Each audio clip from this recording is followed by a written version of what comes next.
This is the She Dares to Travel podcast, and I am your host, Raquella Pollock. After spending a decade managing the #1 travel agency in Canada and now working with tourism businesses in risk management, I am here to connect you with women who are taking the travel industry by storm, as well as business professionals with a passion for travel, just like me. We are here to inspire, motivate, and uplift you to not only follow, but plan out your dreams, no matter where in the world they may be. Be sure to leave a review, subscribe, and follow along.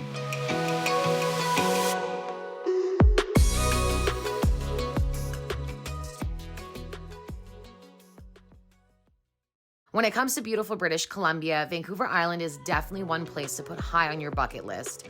As your island gateway, Nanaimo Airport is conveniently nestled in the Central Island. It's located right between the hubs of the Cowichan Valley and Nanaimo, and you're only moments away from the ocean surf, mountain bike trails, year-round golf, wineries, and majestic mountains, just to name a few.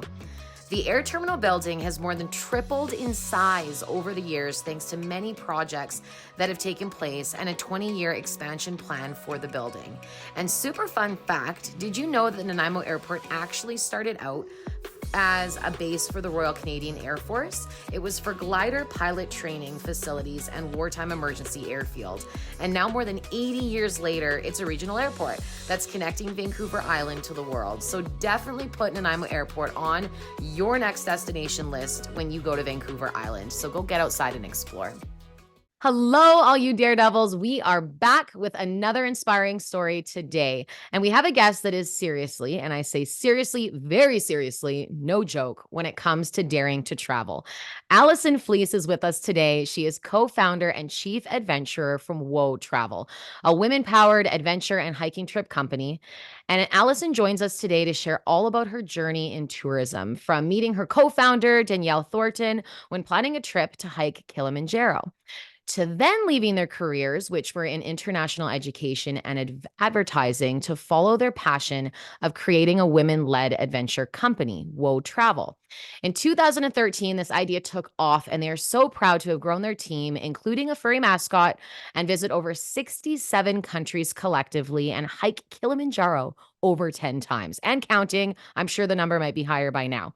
The Whoa community is absolutely bigger and stronger than ever, offering adventure trips for women of all identities to places like Antarctica, Patagonia, Ecuador, Iceland, Peru, Mongolia, and the list goes on.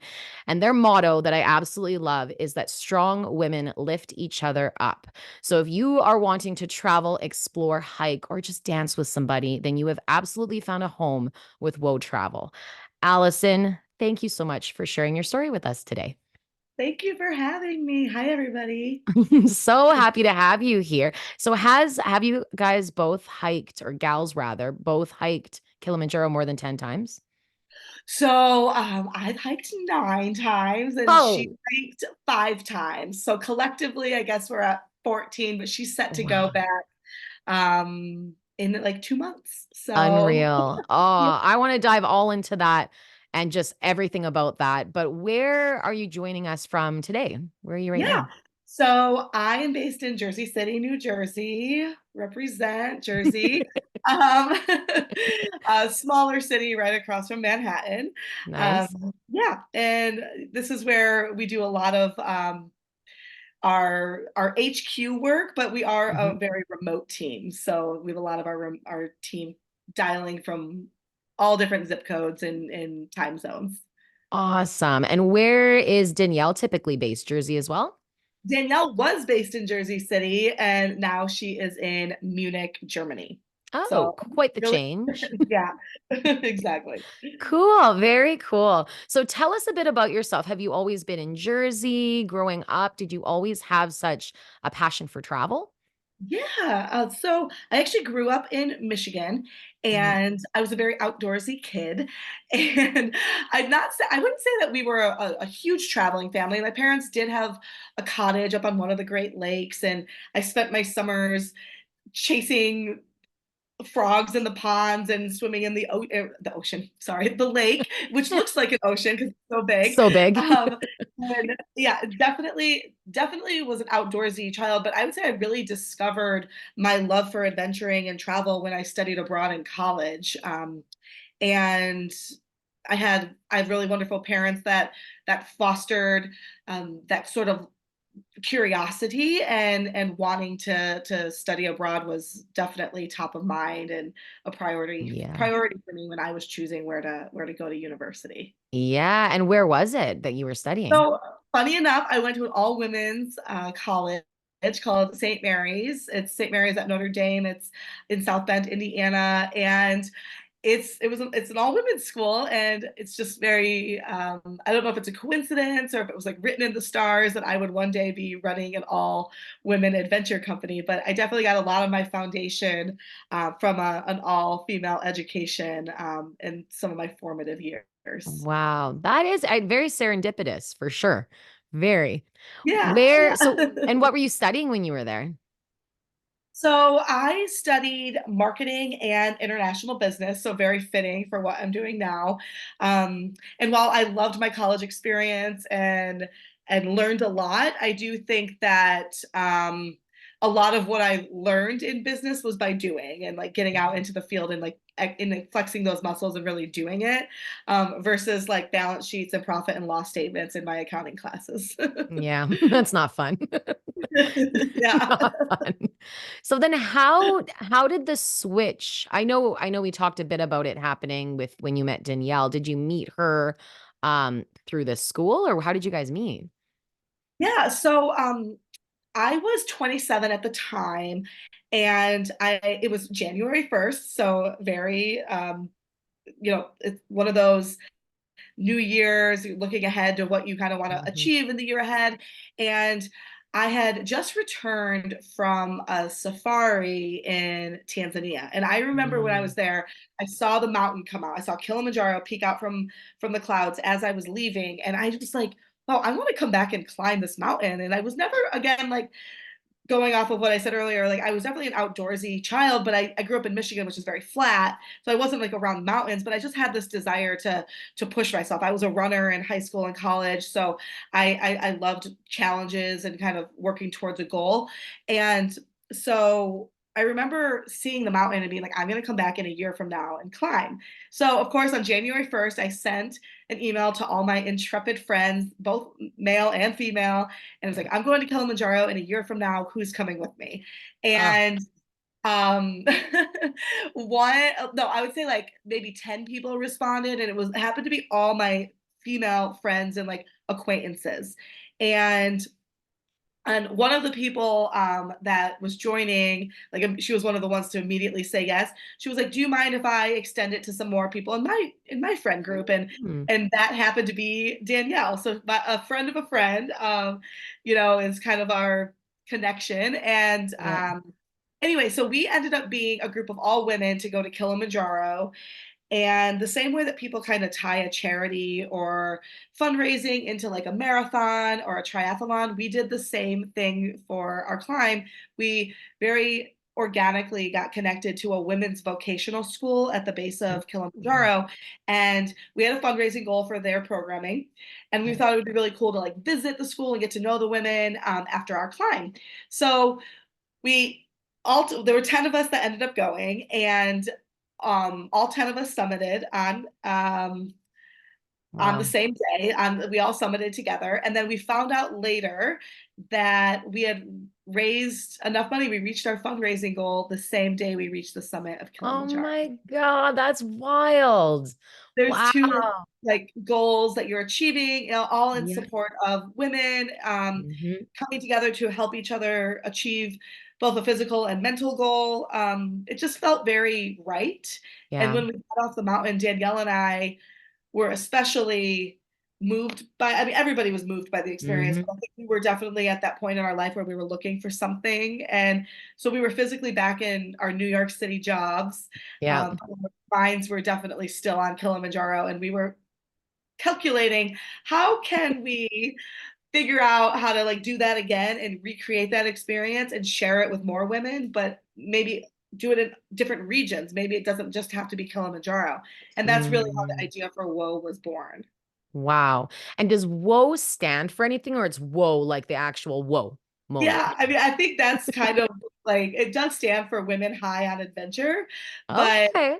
yeah, yeah, we love that. Yeah.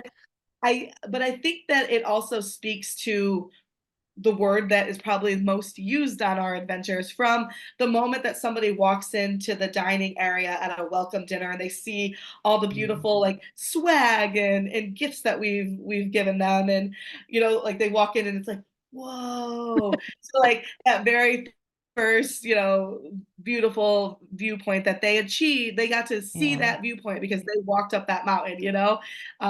It's like whoa is kind of a word that is just used a lot. And so it Constantly. kind of is very fitting that it's an acronym, but it's also one that we kind of encapsulates these trips. It is so good. I was trying to guess the acronym actually earlier, and I like yours better, but I was thinking women. Um, wait, hold on. Yeah. Oh, mine went to work because I was thinking women who outdoor adventure, but that would been wah like WWAH. Right, right. Yeah. So Yeah, never yeah. mind. Yeah. No, I like yours. You're good. Oh, that's good.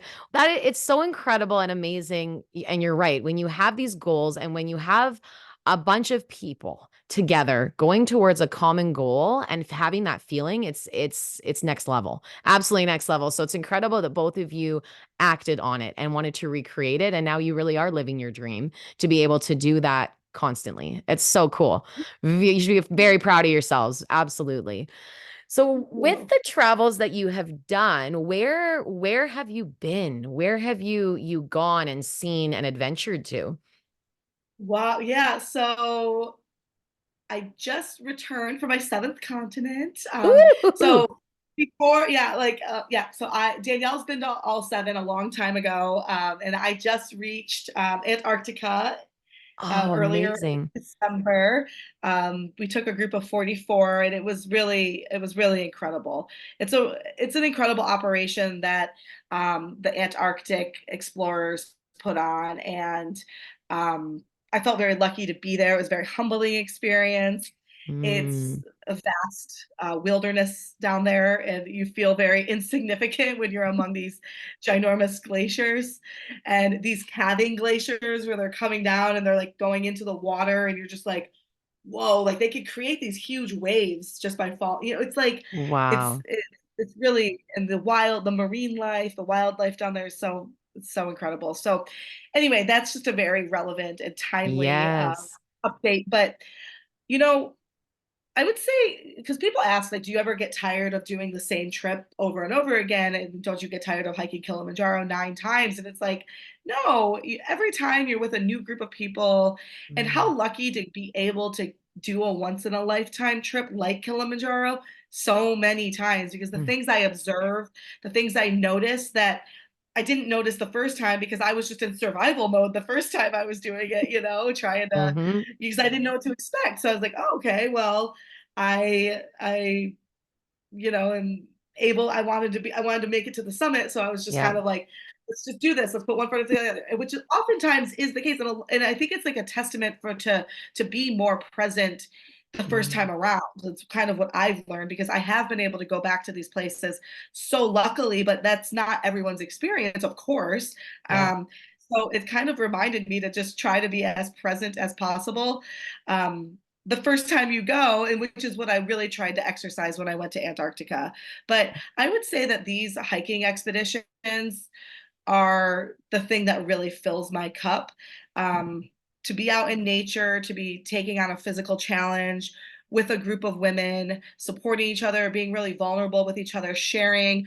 It instills a confidence in you that I think very few things in life can do. Mm. Um, and you take that confidence and you take that learning back into every area of your life, from personal to professional. Um, it does something. These physical challenges that we take on to with each other, there's a I shift hear that you on that. happens. I definitely hear you on that because there's something to be said about traveling somewhere, getting outside your comfort zone and having people encourage you while you do it so that when you're doing something at home that maybe, isn't rappelling down a cliff or whitewater rafting or hiking a huge mountain, you can almost hear them in the back of your head or that voice saying, no, no, no, you can do this. You'll make it Yes. through. Yes. And pushing yourself through in order to get there. I love that. Absolutely And like incredible. I would have, right, like I would have never had the confidence at 27 to quit everything, my comfortable paying job to start a company. But I think because I climbed Kilimanjaro and we had a tough time, Danielle and I, the first time we did it. I think we got some kind of altitude sickness, or maybe I Oh don't know what it no. was, but we both Yeah. got sick on the same day. So we bonded even more because we like really overcame like just the normal challenges, but also being sick up there. And yeah, I would say that there was I don't know, they just yeah, like that bond is unbreakable. And yeah, it's just it Absolutely it is. helps It's you give you a confidence that transcends everything. definitely. With the what is it in a if you could describe it in a nutshell, what is it like hiking Kilimanjaro? Like first of all, how many days typically does it take? Yeah. Okay. I will do that. I will try to do that in a nutshell. So, Kilimanjaro is generally a 7-day trek. It can vary. You could do it in 6. I don't advise 6 because I think you need more time to acclimate, but there are certain routes that can be done in 6 days. And then some people extend it to 8 or 9 days so they have more time for acclimatization. But the one that we do is like that sweet spot of 7 days. And you go through 5 different climate zones. So you really can experience Wow. everything from like a jungly rainforest all the way up to the Arctic. So, and everything in between, an alpine desert, moorland, a heath. Um, and the Arctic is where you're at the summit and you're hiking by a glacier. It's one of the few glaciers that are close to the equator, and it's also it's I think the only glacier in the entire continent. Yeah, it's the only glacier in the entire continent of Africa. So that's pretty cool. Unreal. Um, it's it's a humbling, like just like Antarctica, it's a humbling experience because you are doing this thing that also like looks really intimidating when you're down there. You're like, I'm going Yeah. up there. I'm going up there. I And haven't seen it in real life. I've seen it on in a magazine and it's intimidating yeah, in the yeah. magazine. So but again, it's like that it will tear you down to build you back up stronger type of Mm, mhm, experience. mhm. Like everything is fleeting. So like the easy times on Kilimanjaro are fleeting, but so are the hard times. So just remember that it's all fleeting. So nothing is permanent here. And if one foot in front of the other, and you will Yeah. get to your destination, whatever that destination is. And it could be the summit. Your personal summit could be at the base camp of Kilimanjaro. Mhm. Your personal summit could be at Camp 4. It doesn't. Everyone's summit looks differently, Mhm. and we've taken a lot of people up Kilimanjaro, and of course we have a very high summit success rate. But we also celebrate all the summits, and Mm. because your summit might be on at the base camp doesn't mean that you didn't climb Kilimanjaro. And that's Yeah. something that I've learned throughout the 9 times I've been up, is that everybody's journey looks different. And all the summits, everyone's personal summit should be celebrated too. That's incredible. And what a great way of knowing when you're going on the trip that it's okay if Yeah, you don't hit the summit because yeah, I can see that that would be very disappointing and then you would want to compare yourself to others or have those totally. moments. So that's really encouraging, very encouraging. Totally. And I'd say most people are starting out, wanting to, of course, get to that quintessential Yeah. summit. um, but I mean, each step is equally as important on that mountain, and every mountain, Mhm. everything that you do in your life, Mhm. each step is just as important as that final step. Yeah. Even showing up, just Yeah. being there, just being Be there. there, Yeah, putting that having the deposit intent. down, like, putting a Mhm. deposit down a year before and saying that you're gonna commit yourself to this thing, Yeah. that's sometimes the hardest step to take. Definitely. It's true with so many different aspects. Oh, that sounds Yeah, incredible. I don't hiking Kilimanjaro's never really been on my list, full disclosure. I'm not like I like to I hike, understand. but it's just that extreme hike. I'm like, man, but it is true. It's one of those things if you really like one day maybe I'll just say, "You know what? Screw it. I want to push myself. Let's go." Yeah, Oh, yeah, and that's yeah, what'll happen.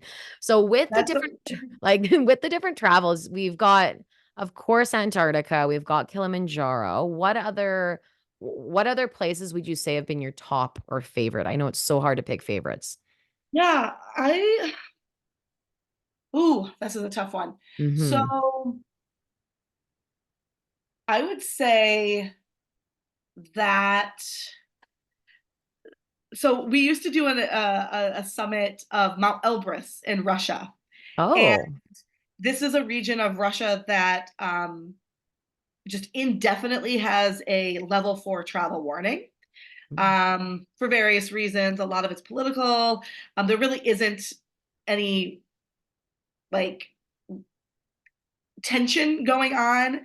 It's a tourist ski Yeah. town. It's so Mount Elbrus is in the Caucasus. It's on the border of Georgia. Mm-hmm. Historically, there's been some stuff, but really in recent years, nothing. But that level 4 travel warning remains. Mm-hmm. And people would ask a lot about it, like, why are you doing a trip to this? And it's like, well, it's the highest mountain in Europe. Obviously, we love to do high peaks and Uh-huh. glaciated mountain, and you get to mountaineer. So it's like introductory, beginner level mountaineer, and we wanted a mountaineering trip, and um, we didn't really know what to expect going into it. So we did our inaugural trip there, and we took 14 people with us, and you hear all these things, level 4 travel warning. You just really don't know what to expect, but Yeah. you get there and you're like, oh, this is just like any other amazing small town in the world. It's, folks selling things in the local market, grandmas that are selling their beautiful woven sweaters. And it's like people trying to put food on the table and provide for their families, and Yeah. opening their doors and opening their homes to us and wanting to say hi. And I'm like, it's really warm and it's a really warm culture. And Yeah. I think that really stood out to me because as much as the mountain was spectacular and the Caucasus, like, I hadn't met anybody who had been to this region before. So Yep. it was really cool to kind of be a trailblazer in that sense.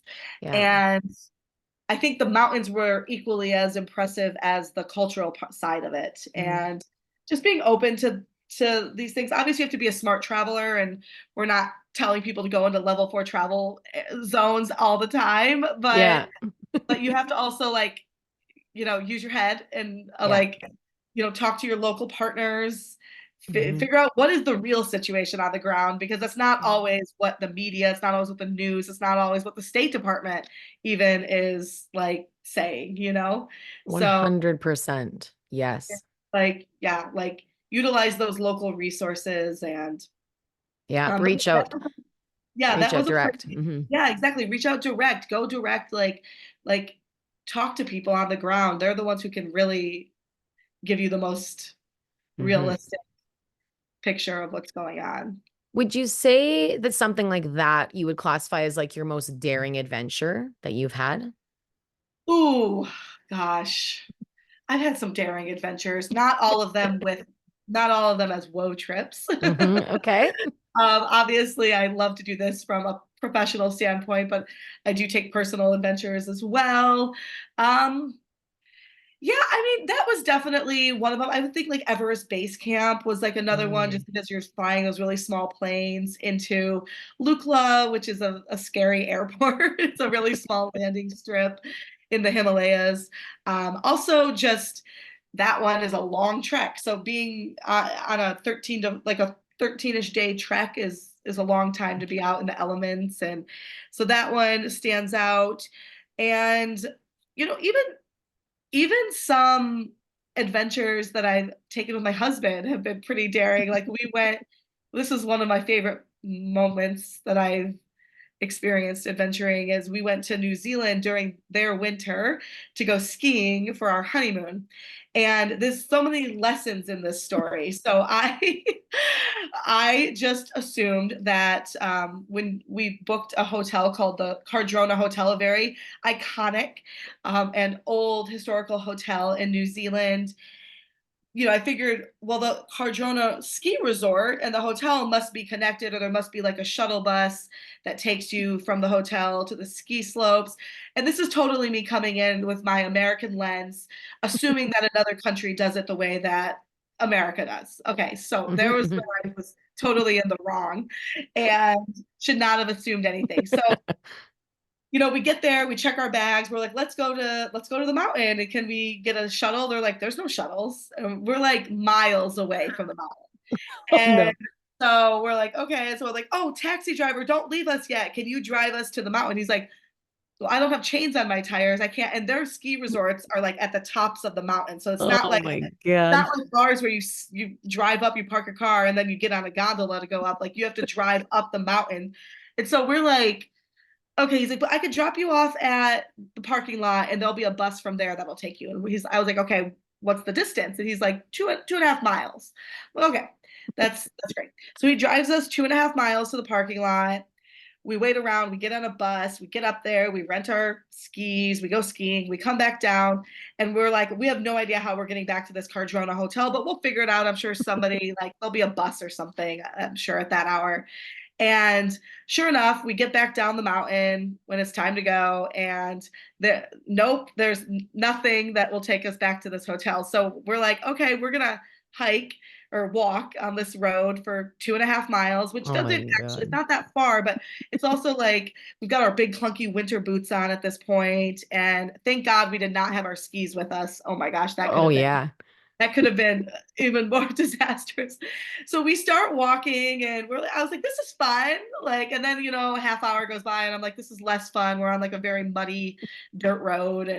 Um, and then up pulls this van, and these two kind people are like, do you want to ride to wherever you're going? And we're like, oh my God, that would be so nice. We're just going 2 miles up the road. It ended up being like the opposite direction that they were going, but they didn't care. They were like, let's take Oh, you. so So nice. we get back to our hotel, and I was telling them about how like this is a historical place, and they happened to be from the Czech Republic and Tahiti, and so they were adventuring around, road tripping around New Zealand. So we invite them in for a beer, and we're like, you have to have a beer. This is one of the oldest pubs in New Zealand, and we just share travel stories, and we're having so much fun talking to them. And they're like, well, next round you'll have to come out to our bar. So then we go out to the parking lot, and they like convert their van into like a bar, and they served us like Yes.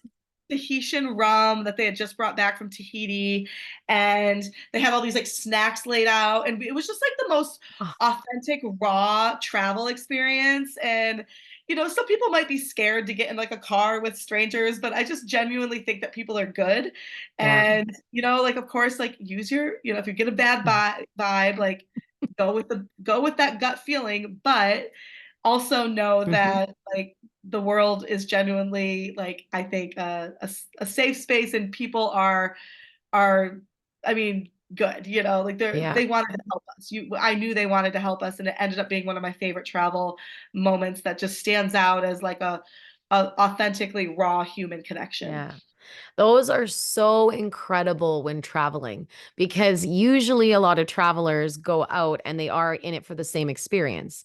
So it's if they can help somebody out and then share their stories and then we Right. bond over travel and I just can't get enough of it. Half the time the travel and the destination is one part of it, but the people that you meet. That's the most fun thing I think even for It my husband and totally I when is. traveling. Yeah.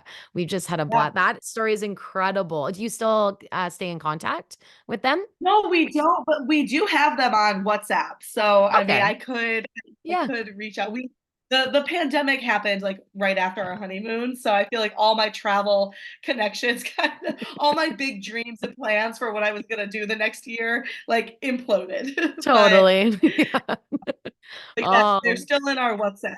We'll have to cool. reconnect with them. Definitely you'll have to. That is a great story. I love those ones so, so much. So much. I do want to ask for when we were talking previously just about talking directly and local before you're going to a destination, do you and does Woe Travel have quite a few on the ground contacts? So for Yeah. that specific reason before you go on trips? Yeah, absolutely. So we partner with local outfitters everywhere we go. So we have local guides, a local office. And so we believe that we're better together. We're not trying to reinvent the wheel. We're Mhm. all about collaboration everywhere we go. So we always kind of say that we bring the family together, and then our local team makes all the magic happen on the mountains or in the destination with like the operations. Now, of course, we work Mm. together on a lot of these operations and building out itineraries, but really it's the local team that's making it all come to life once we get in destination. And um, I would have it no other way. I mean, I have 20 group leaders and we always send a WO representative on our scheduled departures, but the group leader is more of like the team mom, the team captain, and she's there for emotional support. She's there to help and lean on the guides and be an extra set of hands in that regard. But she's not the expert. We wouldn't send Yeah, somebody from the US to go be the expert in Tanzania. We would hire local people and local guides to be those experts and to be our teachers when we're there. And that's what we do everywhere we go. So perfect. and that's what I encourage everyone to do, is to travel with locals and Hmm. to hire guides when you can. A lot of times they're going to take you places you would never be able to find on your own, and in a lot of destinations it's just safer to have a guide too. Yeah, so A true. lot of hiking and mountaineering accidents happen because people don't have guides. Hmm. So Very, very true. It's important. That's even what we did. Where were we? Panama, and we wanted to go hike up the cloud forest, and it was the same thing. So we yeah, just looked, and we're like, we talked to. I think we talked to some locals at a pub one night, and we're like, where do you recommend? Is there a tour company? Like, it's a really small little town we were in. So they're like, oh yeah, they're like, if you go down this street to the left, like, make sure you use those guys. They're great, and it was the perfect experience because you're right, and they showed like yeah, different ones. And then even like the first waterfall, we're all crowding around. There was people everywhere, and they're like, don't worry about this one. We'll keep going. We'll yeah. beat them, and we'll get the better views up closer to the top. I was like, oh, good, okay. So it's true. It's a great way to do it, Yeah, and knowing who to talk to. But then I like also because you have, like you said, the trip leader. That's almost like your comfort. That's yeah, your known exactly. person, right? That you're right that you can lean on, which is a great Yep. way to travel. We love tours. Like there, I've always enjoyed doing a portion of a trip as a tour and then doing like my own thing after because then I have a bit more lay of the Absolutely. land, right?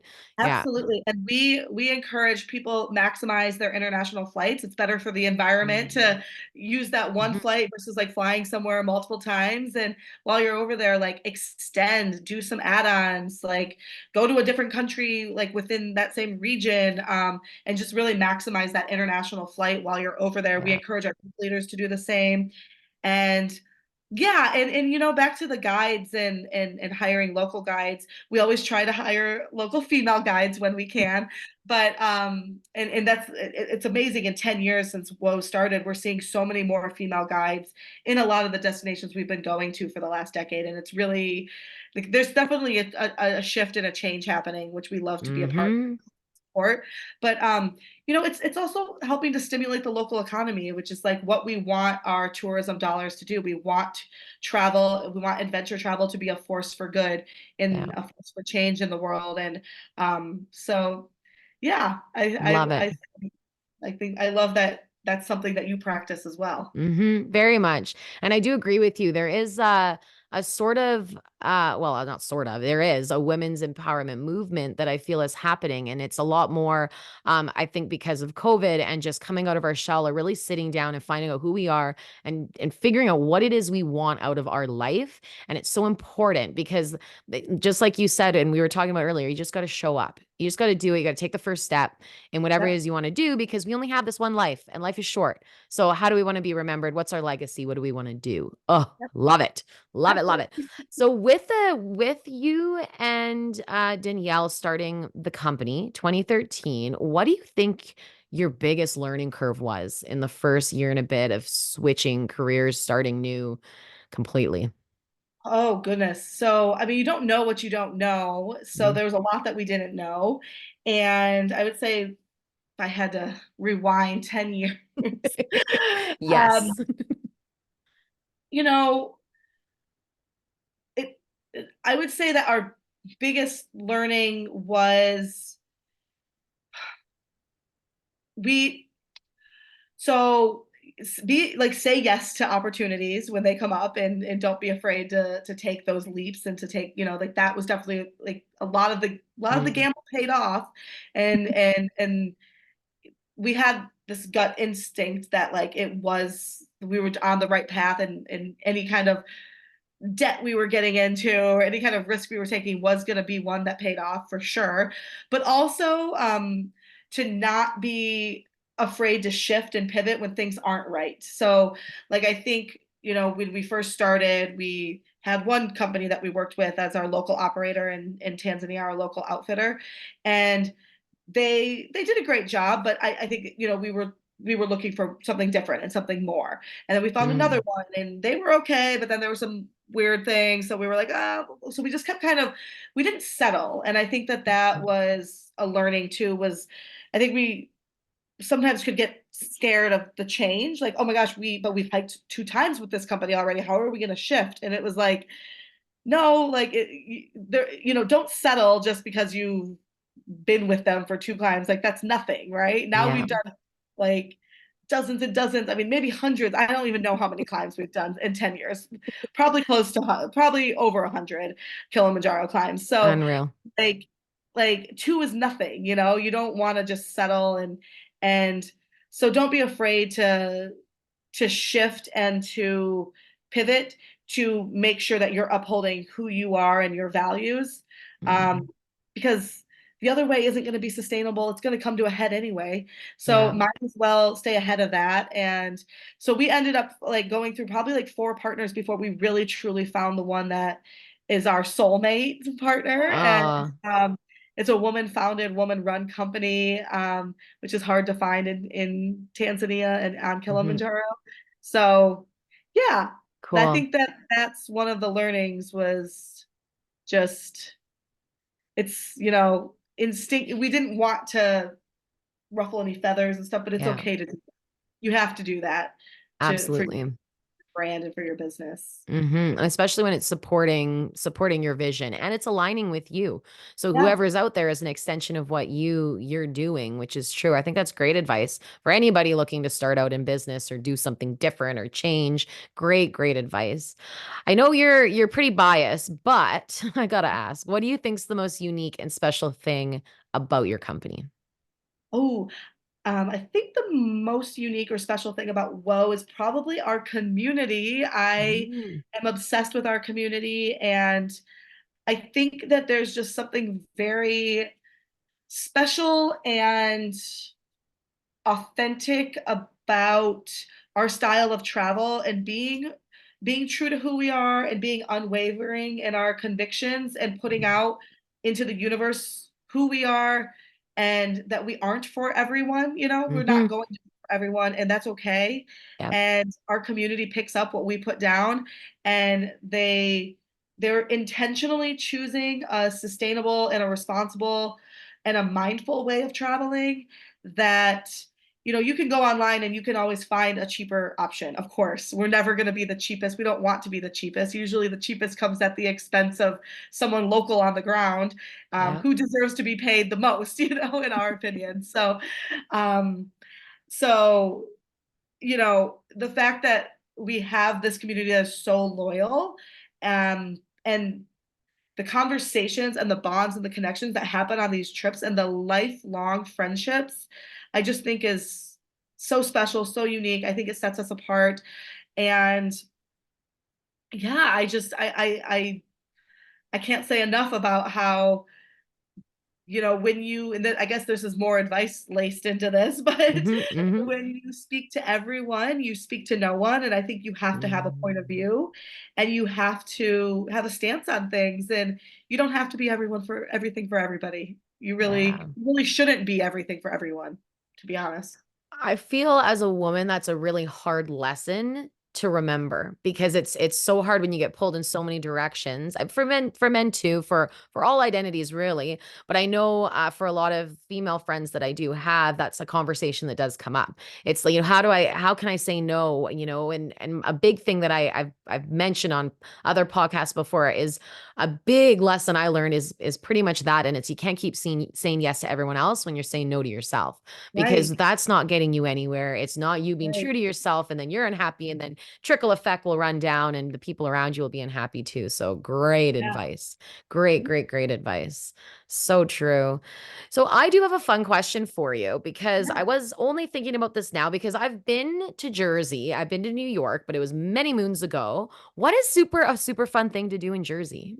Oh, Okay, so New Jersey, again, I'm not originally from here, so it's not like I Yes, was like but born and still. raised and but I do love it. I could choose anywhere in the world to live, and I've chosen here for the time being. So Mhm. obviously there's something, but I love that you can go hiking on the Appalachian Trail. You Oh, can go surfing in the ocean. You can see bears. I mean, there's like a lot of bears, and really? not that I recommend that you go and Yeah. approach a bear, but they are here. Like you can see them in northern parts of Jersey. Really amazing culture. Honestly, the gastronomy in Jersey City Mm, and the multiculturalism. I love the diversity of where I live. Um, you kind of get a little bit of everything. You get the small towns, you get the ocean, you get the trails, you get some really amazing hiking trails. mm, You get the culture. yeah, You get access to the city, which I love all the cultural and just cool events that New York provides. So just being right here, you yeah. know, 5 minutes by train by subway to the World Trade Center. It's like I can kind of like I'm actually thinking of going hiking after this podcast. I love it. Love Like it. it's 30 minutes away, but then I also could just like be 20 minutes and be at my favorite cultural center in New York City. So it's like, Yeah, there's best of both worlds, I think. that's beautiful. Great spot. Definitely a great spot. And probably a little better traffic than New York. A little bit. Oh, well, Jersey Eh, traffic is kind of so terrible. bad. Yeah, okay. But you just have to know when to avoid the roads. Exactly. Yeah, exactly. Oh, that's incredible. Is there any one question that you really wish I had asked or anything come up Oh, that you did want to talk about before we end? I I think you asked great questions. I love having these conversations. And I would just probably emphasize that when you are making travel choices, just really ask questions and Mhm. understand who you're traveling with, understanding certifications of guides, their training, um, understanding some of their sustainability practices. We, as travelers, have a global commitment to be more responsible citizens of this world, and I would say that um, just trying to leave places better than you arrive to them is a good lens to go through when you are making travel choices. Um, because we want travel to be something that is sustainable and going and taking away resources, taking is not a sustainable practice. And Mhm. we to travel is to see places, and to see places is to love places, and to love places is to want to protect these places. Mm. And when we want to protect something, you think of like somebody you love, or a pet, or just anything that you love that you want to protect. It's something that you have to take great care of, and Absolutely. that's what we need to be doing as travelers and as global citizens. So whether it's with Woe or any other travel company, or just individual guides that you work with, um, just use it as an opportunity to ask questions and to learn. And also, a lot of these guides and a lot of these places around the world are experiencing climate change at such a Mm. at or global warming rather, at such an elevated speed than we are here. So just even understanding how that's affecting their lives, Yeah. um, I think that makes you for really good advocates. And so the way of the way of the future with travel, it's like you can't ignore these things. So we might as well be Mhm. having the conversations. Absolutely. I think it's incredible. And if you haven't heard, it's just coming to me, but the last interview I just did was with a woman named Aukja, and she lives in the Netherlands, and she has started a company called Moyo Training, and it's all about sustainability is the word, but she said the exact same thing you did, and it's all about training these companies, these people how to visit a place and leave it better than you found it. So I don't know if there's a collab Yeah. with you in the future, but you can always reach out to Yeah, her I would because love to. yeah, clearly you guys are on the same path, so it's incredible to hear. Yeah, incredible to hear. So where can people find you? Find Woe, find you, social media, website? Yeah. Yep. So Woe has a pretty simple website. It's Woe Travel, WHOA Travel, Women High on Adventure. Apparently, Woe is one of the number one most misspelled words in the English language. People spell it WOAH. That's the wrong way. The right way Um, is WHOA travel.com. And that's like our handle on everything, Facebook, Perfect. Instagram.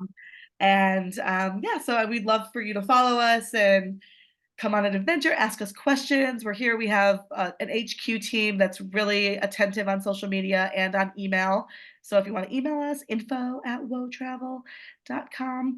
But yeah, we're here to talk adventure and to hear from you. And Love yeah, it. thank you for Love having it. Thank you. Thank you again for sharing your story, your time, and just the inspiration. And all around, I think this is super fitting for the beginning of the year around goals, around taking that step, one foot in front of the other, and just keep going. So thank you me. again. If you like this episode, please subscribe, download a few more, and leave a review. I really would love to hear from you, what you enjoyed and what your key takeaways were. And of course, please let me know if there's any aspect of the travel industry you want me to talk about next. You can also search for the hashtag SheDaresToTravelPodcast on Instagram and comment on the episode's post with your questions. I'd love to answer them all for you guys. I hope you enjoy your day, stay so well, and until next time, fly straight.